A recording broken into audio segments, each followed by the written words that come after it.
Good evening, this is GTN News 6. I'm your host, Guang Tseng. We have breaking news on the 400 years of silence between the Old Testament and the New Testament. Let's check it out. I'm handing it over to John, who is currently in Israel. Yes.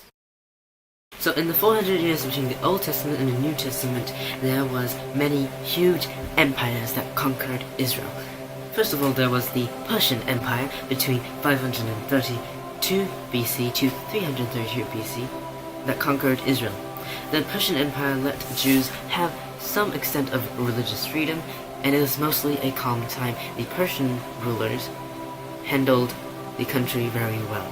After the Persian Empire, there came the Greek Empire. The Greek invaded Persia and ultimately destroyed the Persian Empire. Now, the Greek let Israel have some religious freedom, but they had to follow the Greek culture. So basically, all their religious texts, the Torah, was translated to Greek.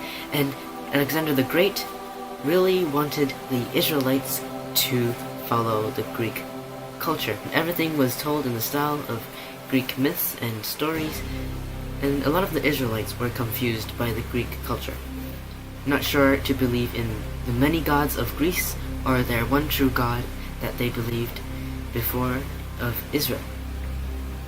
After the Greek rule, there was a time of chaos. Alexander the Great died. Some rulers popped up in Israel. There were mostly Greek people, and they did not allow the Israelites to have any religious freedom. The Roman Empire attacked or captured the Jews, and they were still allowed to practice their religion. However, the Romans taxed and controlled them completely under the empire. And during the Roman rule, Jesus was born around 5 BC to 180. We don't know exactly when he was born, but around those 2 years. Looking at the events that happened during the 400 years of silence, we can see that the Jews were not treated well. They were, you can say, having a depression. They kept being captured and enslaved, and were really confused between the different cultures that they were influenced by. At the time of Jesus' birth, the Israelites had the Romans controlling them and taxing them very heavily. Now, the Israelites did not like the Romans at all. They really despised the Romans for taking away their wealth and their freedom. They were hoping for someone to, maybe a rebellious leader, to help start a revolution against these Romans and take over the Roman Empire to free Israel. Thank you, John. That was a great presentation on the 400 years of silence. We learned a lot about that time. Now that leads to the New Testament, and I think our viewers at home are wondering what happened after those 400 years.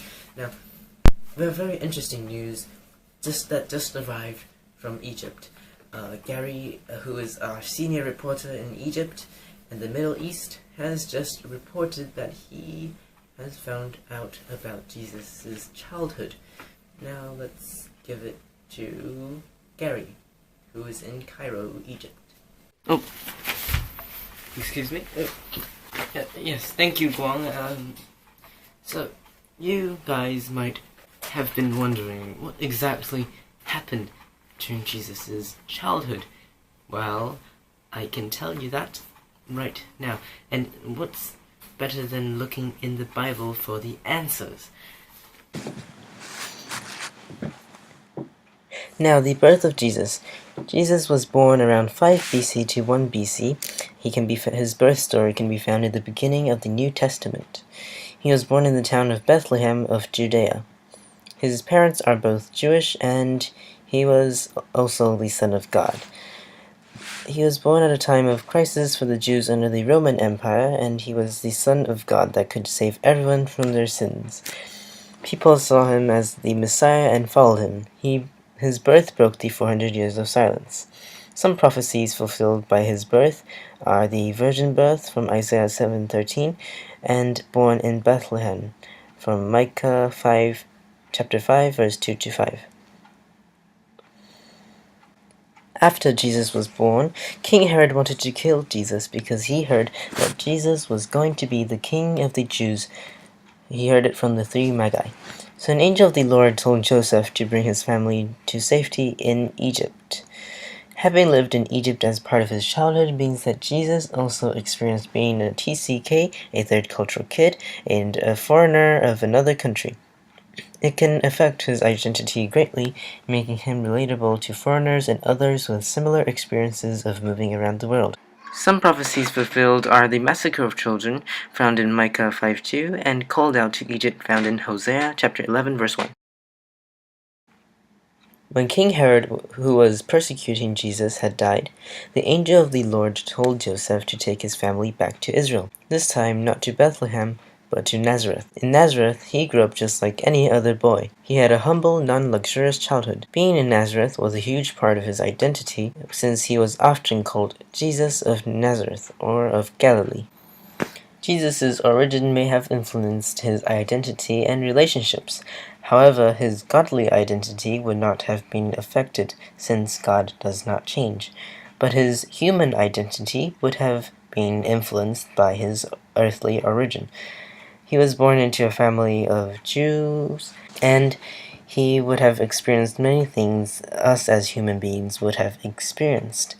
This means that he would be able to relate to other human beings. He could feel emotions, etc. It was very important that he was fully man as well as fully God, because if he was not fully man, it means that he could not have saved us from our sins, and also he could not have related. It would have been very hard to relate to him.